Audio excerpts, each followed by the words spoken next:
higher madrigas.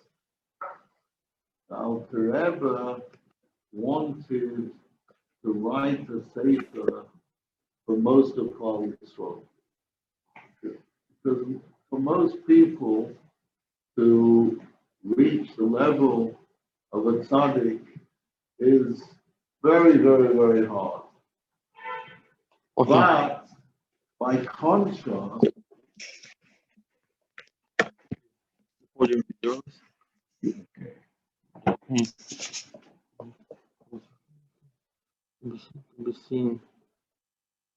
ask people if they can hear you, please.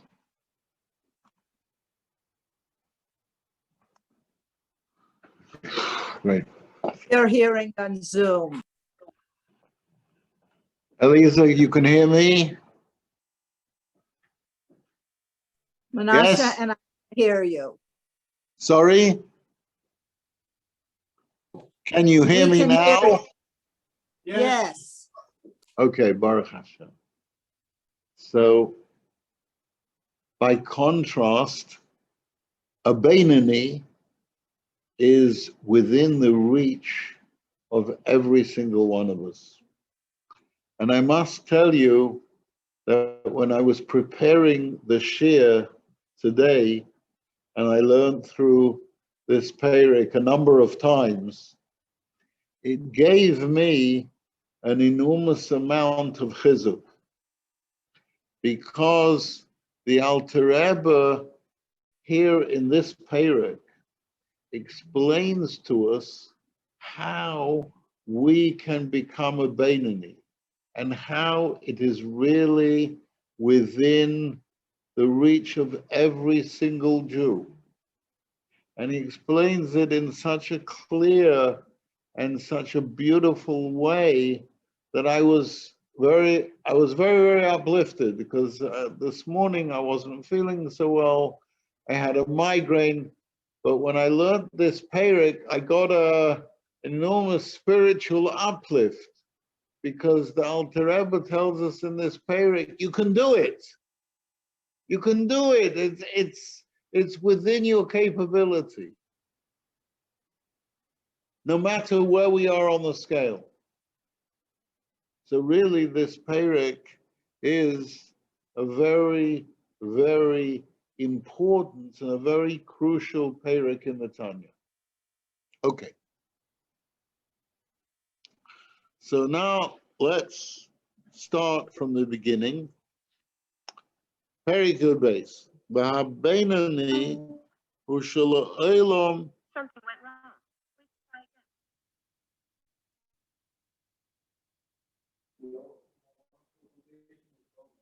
Sorry? Okay. B'habeinani hu shel ha'olam ein hora geiver kol kach lichbesh es ha'ir ketano lehislabish beguf lahachtir. The Beinani is a person where the Ra, the evil, never gains enough momentum to conquer the small city being being the person. V'hainu sheshloisho levushay nafshay habamis shemachshava dibo umaisa shemitzad haklipo.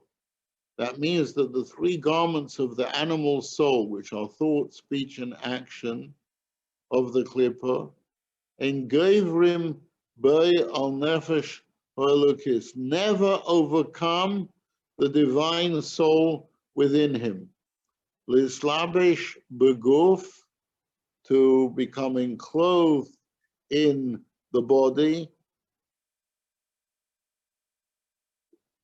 the brain, the mouth, or the other anatomical parts, which total 248, lahtiom ulatamom, to cause the person to sin and become defiled. Now, the Rebbe is saying here that the Beinani is in complete control.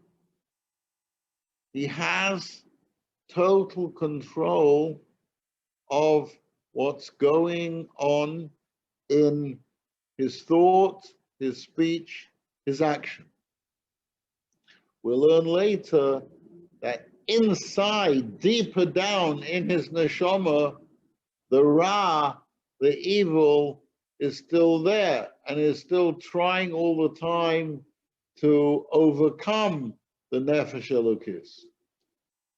So what happens when a Beinoni gets an evil, when the Nefesh Abamis, when the evil side of his nature injects an evil thought into his mind? What happens? What happens is, as soon as the Beinoni realizes where this thought comes from, he pushes it out. He gets rid of it.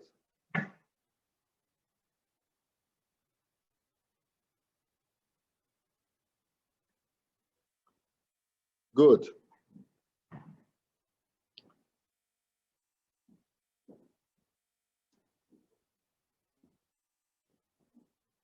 רק שלוש לבושי נפש אלוקס הם לבדו מסלבשים בגוף, שהם מחשבה דיבור מעשה של תרי"ג מצוות התורה. Namely, the thought, the speech, and the action of the Torah's 613 mitzvahs, they are totally invested in the thought, speech, and action of the Beinoni.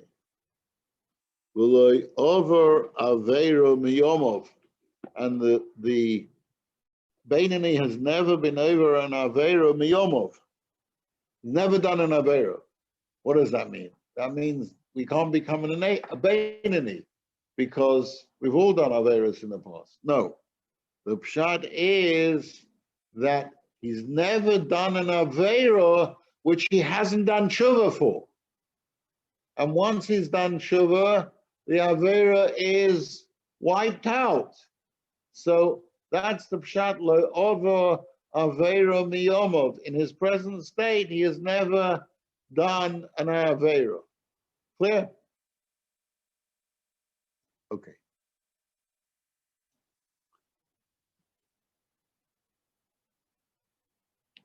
V'lo nikro olov shem rosho afilu shal achas rega echad kol yomov. And we can be confident that even for a moment, a single second of his life, he will never involve himself in an activity that would be caused him to be categorized as a Rosha. Now, if you remember, going back to Perek Aleph, to the first Perek of Tanya, the Alter Rebbe says then the first Perek, that even somebody who could have stopped another person doing an Aveira and didn't do so is also called a Rosha.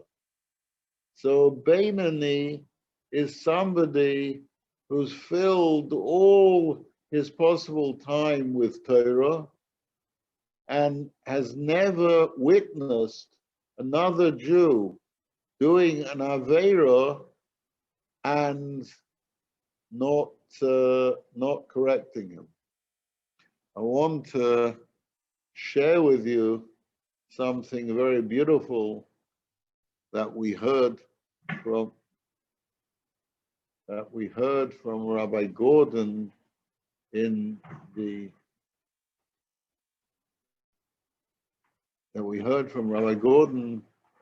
farbrengens on Lag BaOmer. He said over something from his father, Zichrono Livrocha, who was one of the first shluchim of the Frierdiker Rebbe. And he said over that once in Yechidus, his father asked the Frierdiker Rebbe, what do you do when you see another Jew doing something wrong?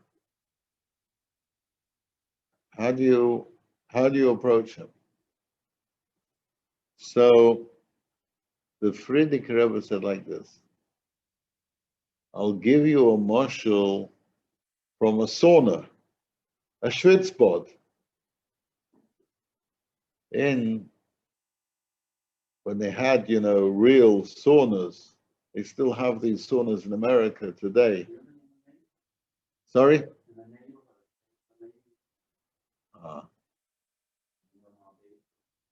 Yeah.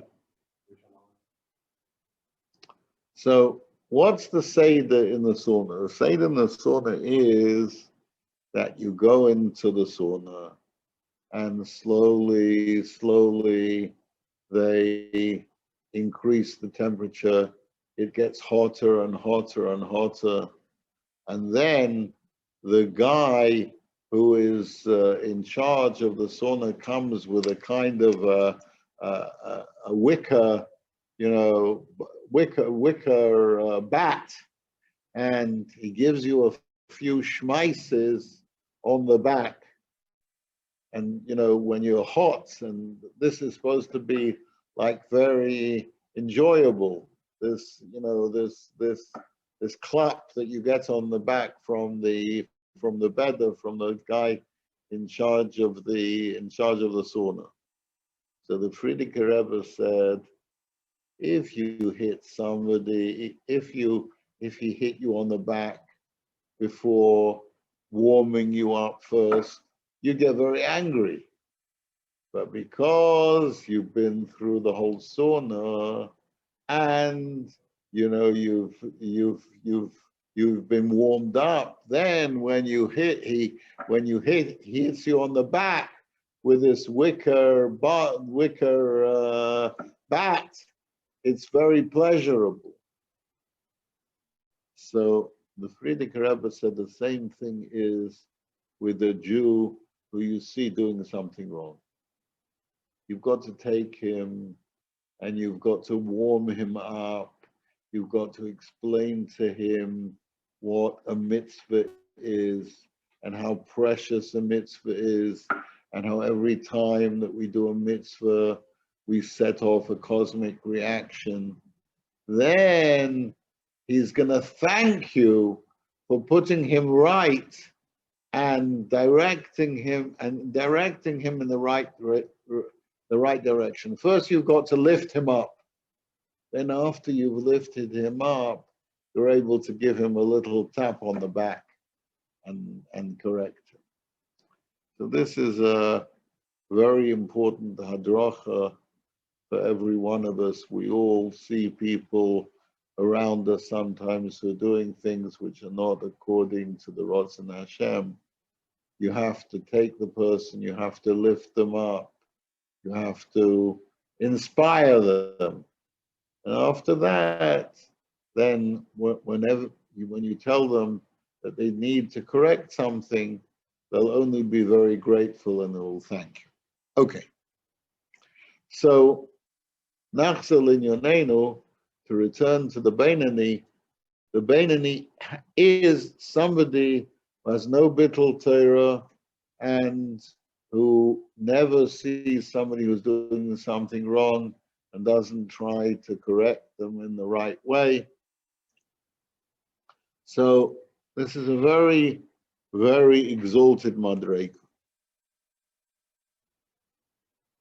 So the question is like this: if the Beinani is somebody who at no time has done an Aveira or would do an Aveira in his present state, where is the Beinani different from the Tzaddik?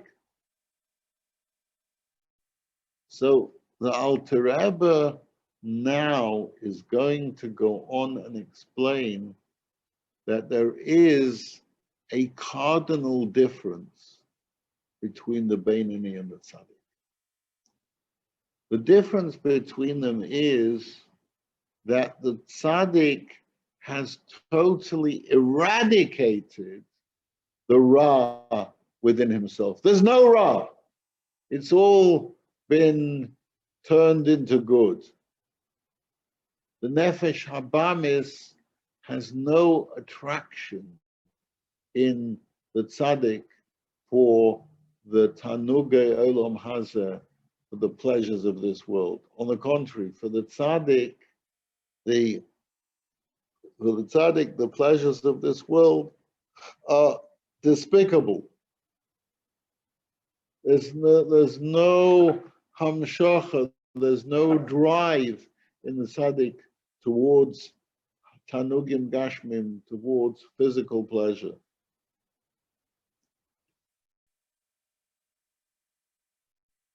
Masha'ain kain, the Beinani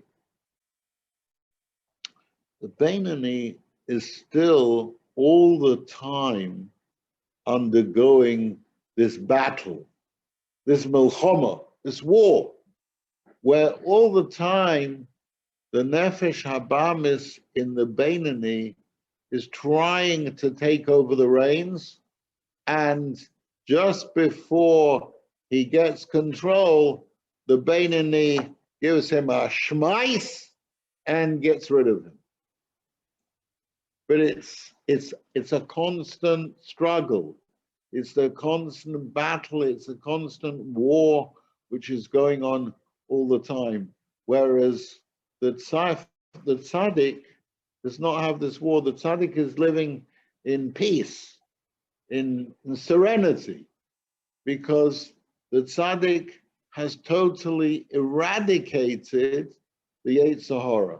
Doesn't exist. Am I making that clear? If, by the way, if anyone has any questions, then please don't hesitate to ask. A Beinani has no peace. A Beinani has peace at certain times, and the time when he's davening, the Avas Hashem, the Rebbe is going to explain a little bit later on in this Perek. The Rebbe is going to explain that the Avas Hashem at the time of Krishma and Shemona Esra in the Beinani is so strong that the Nefesh Habamis, so to speak, is totally pushed out for the time being. But then the Alter Rebbe explains that when the Beinani finishes davening, Nefesh Habamis comes back and tries to exert his influence again.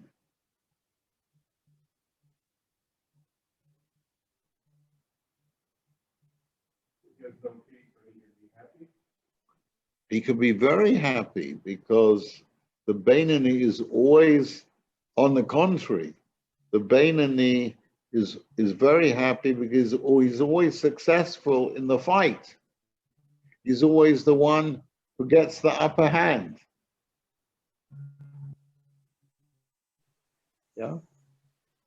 Okay. Rabbi Farro, Yes. how can we say that the Beinani always gets the upper hand? It seems a little optimistic. Mayor, if Yes. the Beinani doesn't get the upper hand all the time, he wouldn't be a Beinani, he would be a Rosha. So if the Beinani Chas v'Shalom succumbs and does a little Avera, maybe coming 2 minutes late to Shachris, he'll do Teshuvah, and it's over with. But to say that that situation never happens, I'm having a challenge with that one. Okay, coming 2 minutes late for Shachris, I don't think is the kind of mistake that would push a Beinani down into the category of a Rosha. He certainly has to do tshuva, for coming late. But I don't think that's the kind of Avera which would put him in the category of a Rosha. I think it's only those Averas which are mentioned, expressed specifically in the Shulchan Aruch. That doesn't mean one shouldn't come on time for davening. Mm-hmm. One should definitely try. But still, to say that he or she I've noticed that there's certain people who always come late for davening.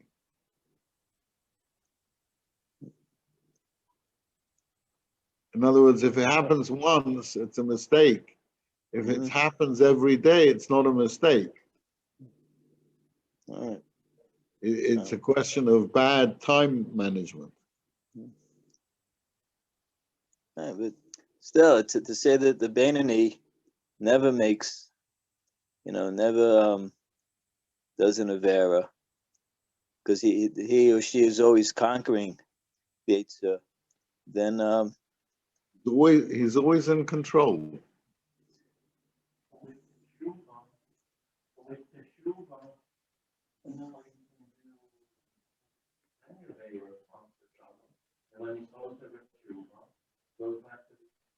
Yes. If he does a complete tshuva, whatever the Avera was, he goes back to the level of the Beinoni. Sorry? I think maybe what we need to understand is that tshuva is difficult. I mean, to understand tshuva properly, one has to learn the Geras HaTshuva, the third part of the Tanya, where the Alter Rebbe explains that there's a different kind of tshuva for different Averas. Good. Okay. Let's continue.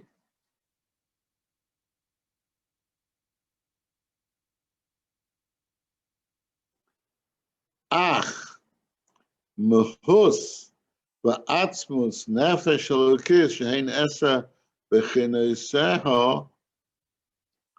But in the case of the Beinoni, the divine soul's deep core, which is the 10 powers of intellect and emotion, lo Elohen levadon hamlucha v'hamshola be'ir ktano, are not the only forces attempting to direct and dominate the small city.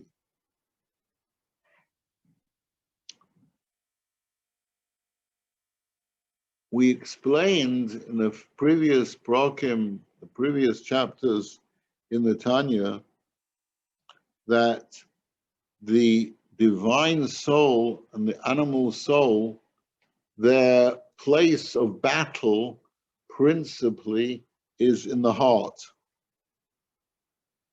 And the Nefesh Abamis, the animal soul, wants the feelings of klipa, of the opposite of Ratzon Hashem, to flow from the left side of the heart to the right side of the heart. In the case of the tzaddik, the left side of the heart has been totally neutralized and transformed into a force of good. But in the Beinoni, the conflict remains. The Beinoni is torn between the love of Hashem and Gashmias and physical pleasures. And though he has achieved self-mastery on the level of thought, speech, and action, the Nefesh Abamis is still trying all the time to exert its influence on the emotions of the Beinoni. Is that clear? Good. Okay. Now we're going to deal with the Beinoni who feels like a tzaddik, which I mentioned before.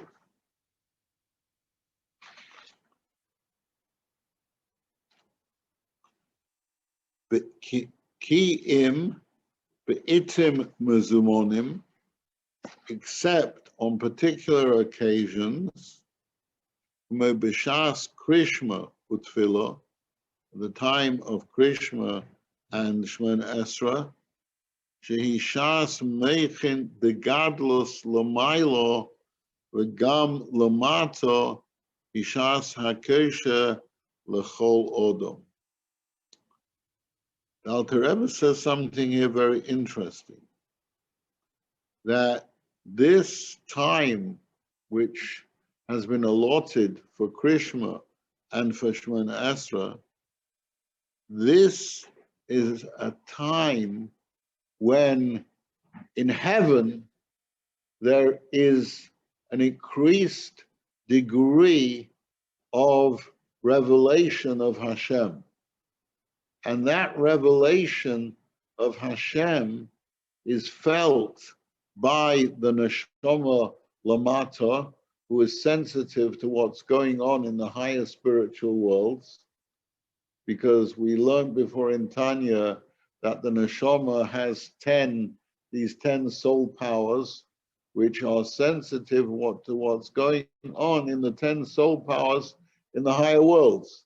And since there's a greater revelation in the higher worlds at the time of Krishma and Tefillah, the person who meditates on the greatness of Hashem during davening is able to link up with the increased revelation which shines into his neshama. Yeah? Sorry? Sorry? In Shemayim, there is a great degree of revelation of the Shekhinah. No, at the time of Krishma and Tefillah. During that period, during those hours. And therefore, when a person davens at the right time, a person is able to link into and to feel that Kedusha. Yeah?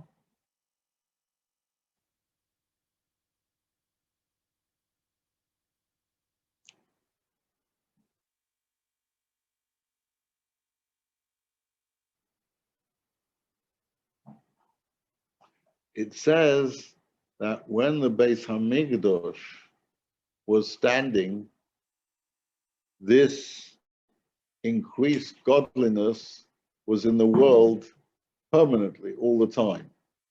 Now, at the time of Golus, it's only during the time of Krishma and Tefillah.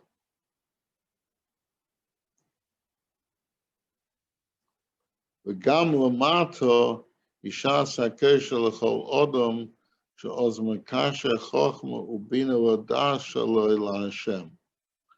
When the supernal mind is in a state of expansiveness, it is also an opportune time below for every person to connect his intellectual faculties, chochma, bina, and das, l'haimik daito begedulos ein sof baruch hu, to meditate on the greatness of Hashem. According to Tanya and Chassidus in general,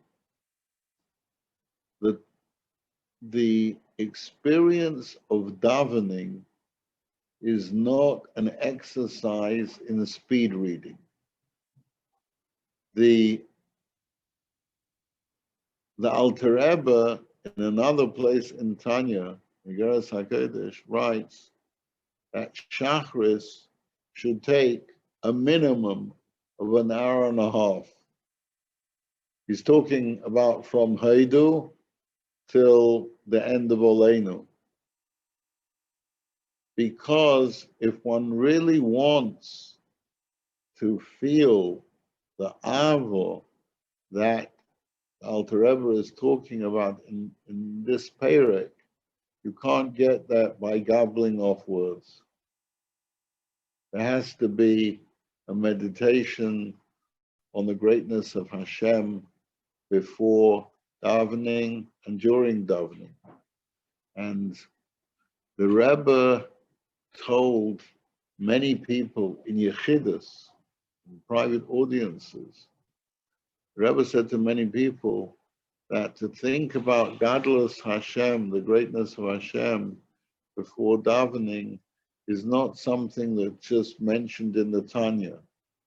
He said it's a halacha mefureshes in Shulchan Aruch. It's a halacha in Shulchan Aruch. Shulchan Aruch says that before davening, a person should meditate on Gedulas Hashem, the greatness of Hashem, the shiflus ha'odam, and the lowliness of a person, and the richuk ha'erech, and the distance between them. And the Rebbe said to many people, to be mizbeinin on Gadlus Hashem doesn't mean that you have to spend half an hour. Just a few minutes, 5 minutes, 3 minutes, thinking before davening and a little bit during davening about Gadlus Hashem makes the experience of davening into something quite different. Yeah? Good. Okay.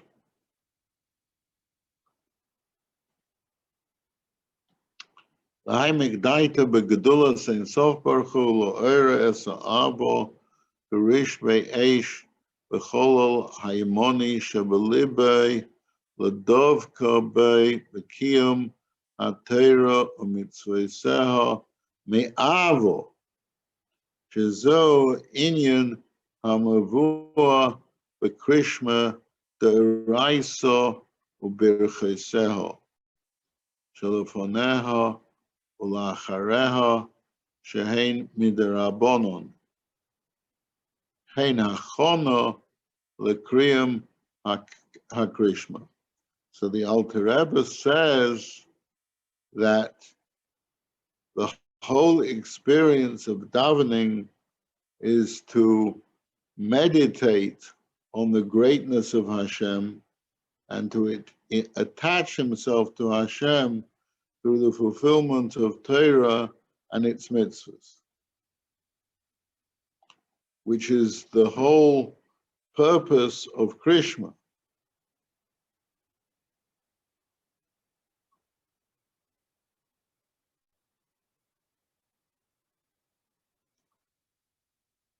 What is Krishma?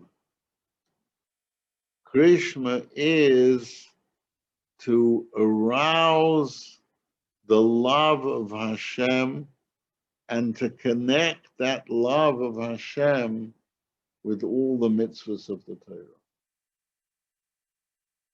And if a person really thinks seriously during Krishma about the meaning of the words that he's saying, then the Krishma really has an effect throughout the day, which is what Hashem wants. And the Alter Rebbe says here that the birchas Krishma, the brachas of the Shema, are that actually they're called birchas Krishma, but actually, if you look in these brachas have nothing to do with Krishna. What do the brachas talk about? The first bracha talks about the Shiras HaMalochim, the song that the Malachim, that the angels sing, and how they are bottled, they are nullified by their understanding of the greatness of Hashem. That's the first bracha. The second bracha is that we thank Hashem for having chosen us and giving us the Torah and its mitzvahs. So the question is, why are these called Birchas Krishma. They have nothing. Seemingly they have nothing to do with Krishma. So the answer, which is given by many, the Rashba, many of the other Rishonim, that these two brachas are the hachana, are the preparation, so that when we say Krishma, we shouldn't just be saying words, we should really feel this avo towards Hashem.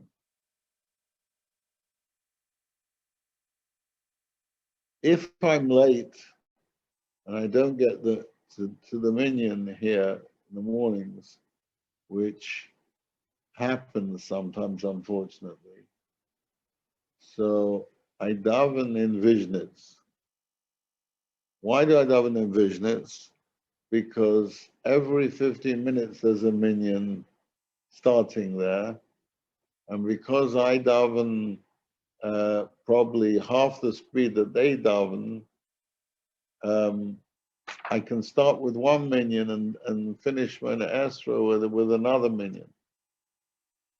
They daven from Heidu till after Shemona Esrei in their shul takes about 16, 17 minutes from Heidu till after Shemona Esrei. Now, I don't want to be critical, but it's impossible for a person to internalize the meaning of the words of davening when you daven at that speed. I find it hard davening at half the speed that they daven. Maybe people don't have the term reggae, the different aims and Rebbe was speaking of. The person davens very fast, you know. Just all know I know exactly. reggae, which is a different ending, really. I know exactly what you mean. There is a certain momentum when you daven quickly, but that's not the kind of davening that the Alter Rebbe is advocating here. Alter Rebbe is advocating here a davening where you actually feel during the davening an avo to Hashem. And that you can only feel if you daven with a certain amount of thought about the words that you're saying.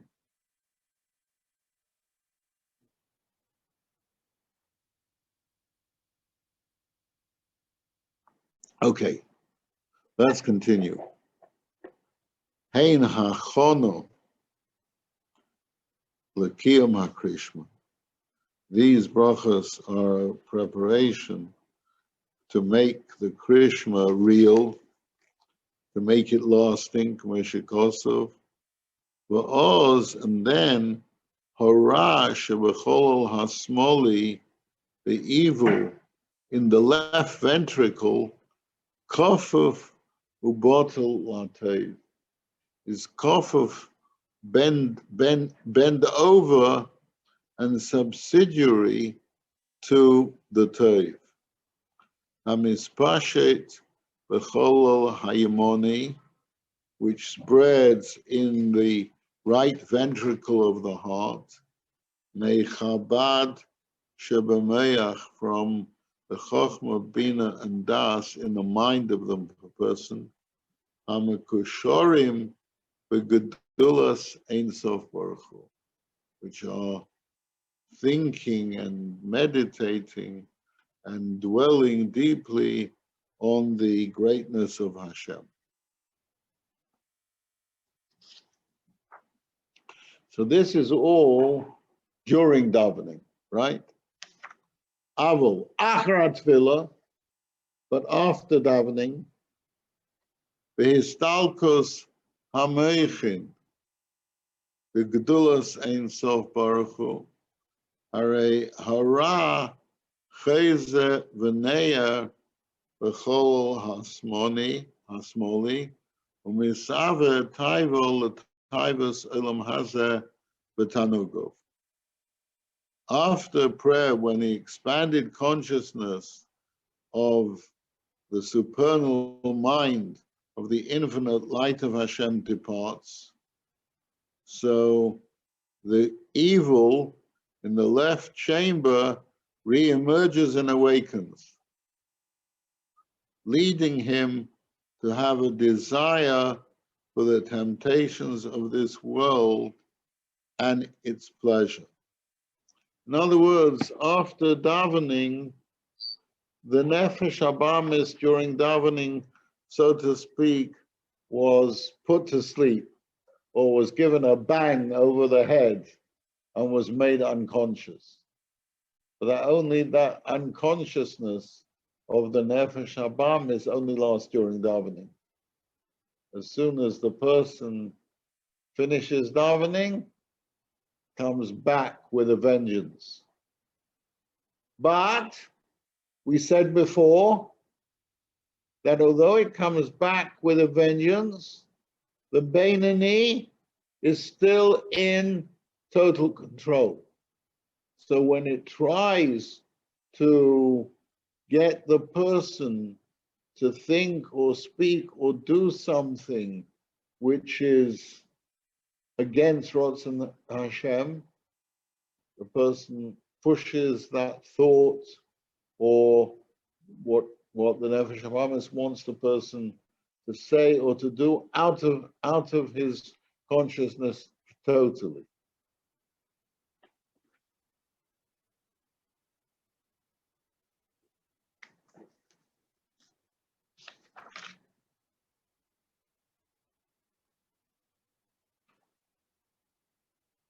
Okay. Rak Ibnei Shaloi Loi Levade Mishpat Hamlucha Mishalo Be'ir, only since this evil in the left side of the heart is not the only ruling power prevailing over the city, the evil is unable to bring its desire to fruition. V'islabesh be'evrei haguf b'machshava dibur u'maisa, to influence the body's parts in action or speech or in substantive thought.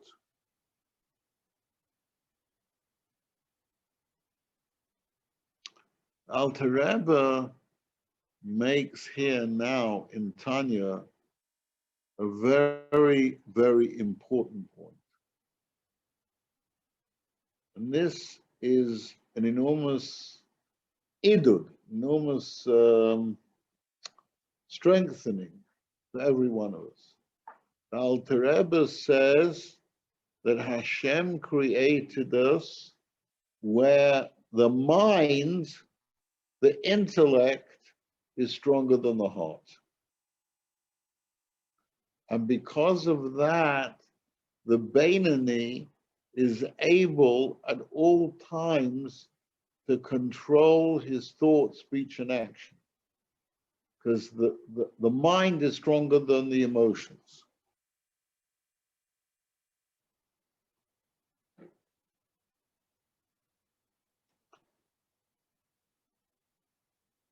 So the Alter Rebbe says,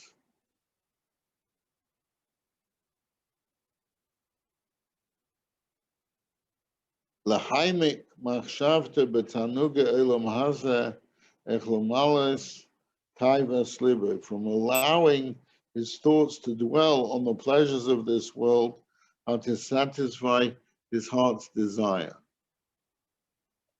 In other words, the Beinoni cannot stop the urge for self-gratification from trying to enter his mind, but he can stop his mind from dwelling upon this. As soon as the thought comes into his mind, he gets rid of it. He denies it. He denies it entry. He does not dwell upon this at all.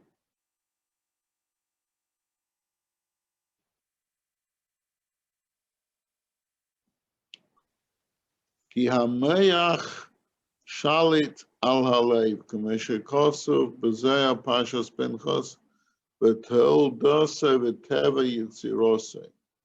Since the Alter Rebbe says, in its natural capacity, the brain rules over the heart. The brain, the seichel of a person, is stronger than their emotions.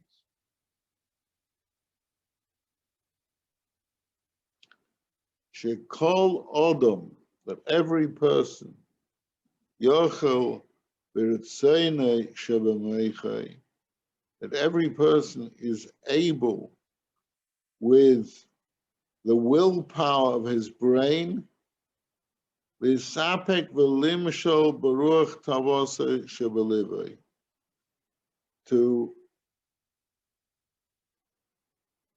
prevent the heart's desires from being enacted, spoken, or even complicated, contemplated.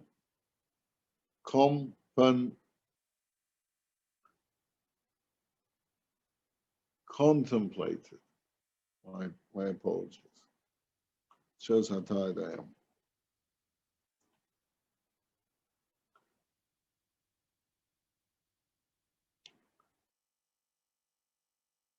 This point that Alter Rebbe makes here is a very, very important, crucial point. That the way Hashem has created us, the mind, the intellect, the brain is stronger than the heart. The nefesh habamis is in control in the left ventricle of the heart. That is constantly trying to take over the Beinani. But the Beinani uses the power of intellect to deny entry, to deny the nefesh habamis from invading any part of his thought, speech, and action. And if a person internalizes this and realizes that we have this power of mastery, it changes our perspective on everything that we see in the world.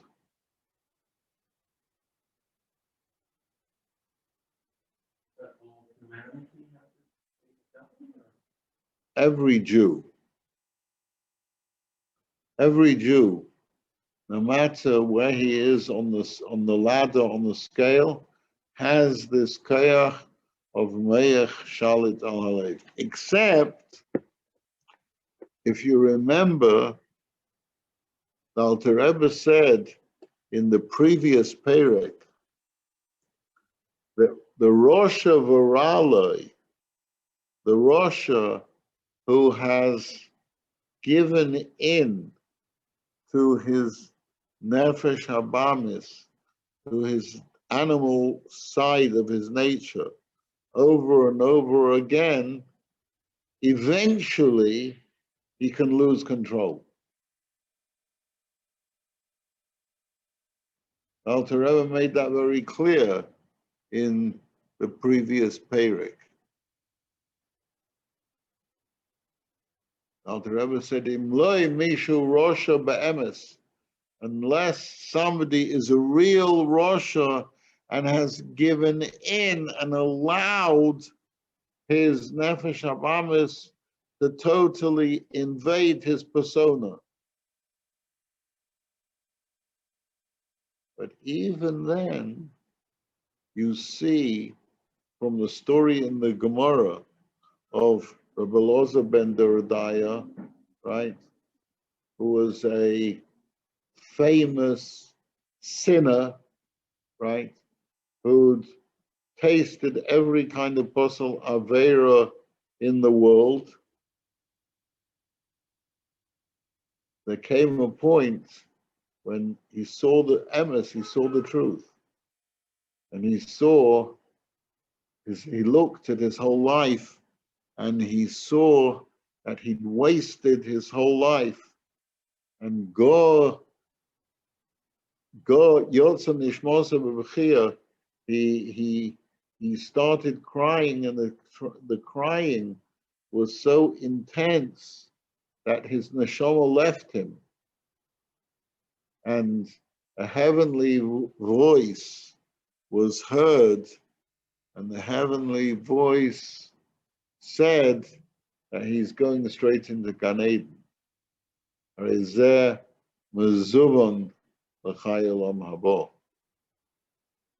So even a person who's given in over and over and again, still the gates of tshuva are never totally closed. Okay, let's carry on. Okay. Sorry?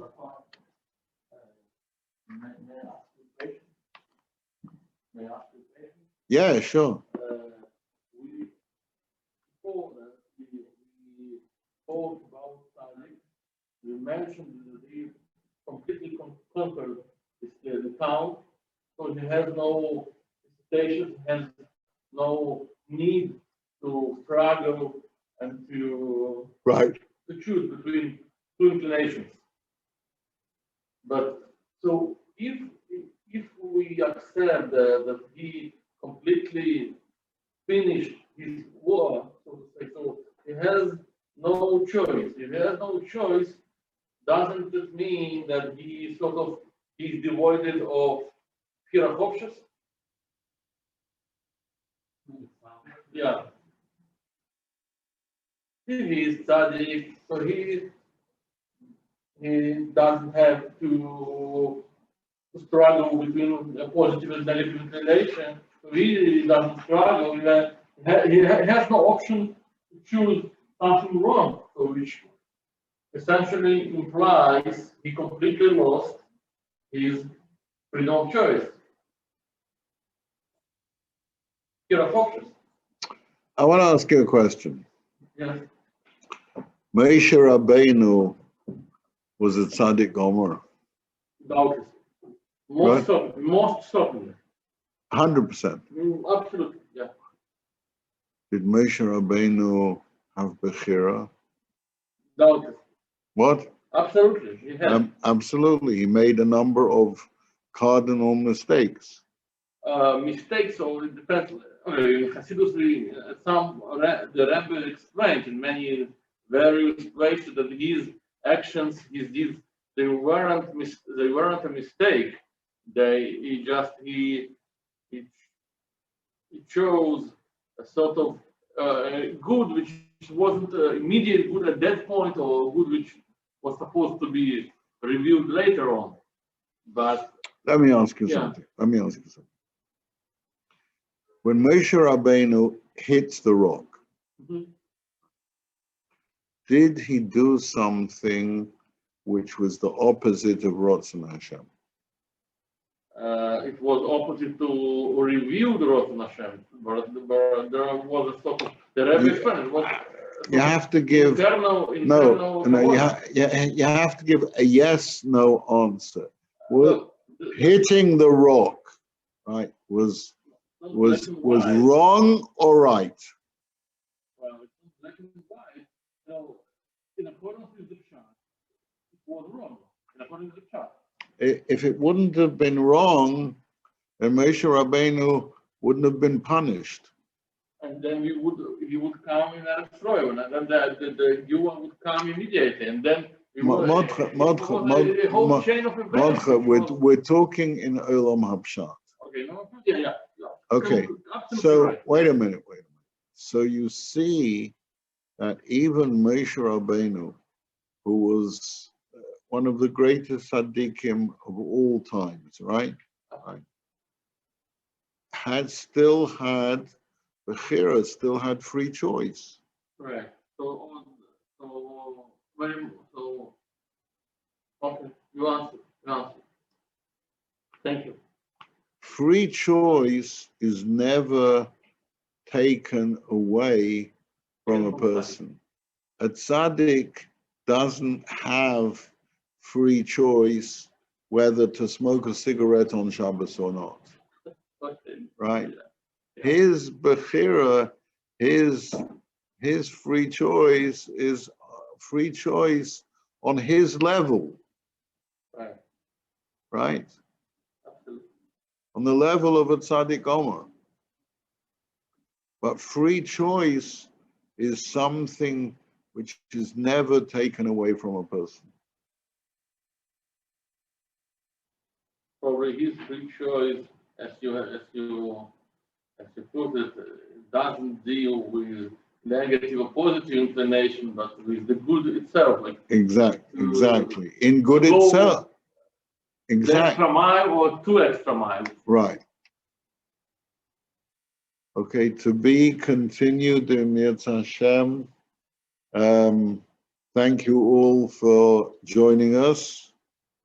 And we will continue here for Ezra's Hashem Yisborach next Sunday night. Yes? Amen.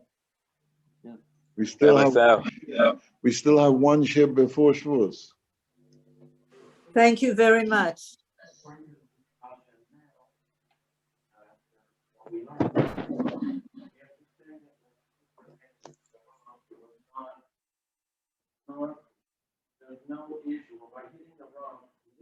Oh, I'm done. Rabbi Farro. Yeah. Just 1 second, Mayor. Somebody's here is asking questions. Just 1 minute.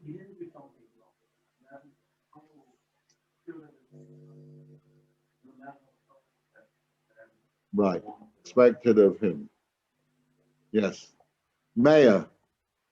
Yes, so the Benoni who can push away a thought with his intellect, is that the same as willpower, or is the power of the intellect different than willpower? Mordechai, Yeah. I couldn't hear him. The question. Ask him to speak loudly, please. Mayor, could you ask the question again more louder? Sure. How's this? So the Benoni that pushes away the not good thought with the intellect, is that with an intellectual power, or is that considered willpower? Is willpower the same as intellectual power, or is there a difference? The willpower is motivated by the mind, right? I don't know. Where does the willpower come from? The willpower comes from the seichel of a person. I saw maybe it leaned towards the heart. To want to do something. So it seems somewhat ephemeral. The mind sends a message to the heart that this is what you should want. Okay, say it. Right? Yeah? Yeah. I don't know. We'll have to. I hear what's being said. I have to mull it over to internalize it. Yes. Yashikayach tada. Go to.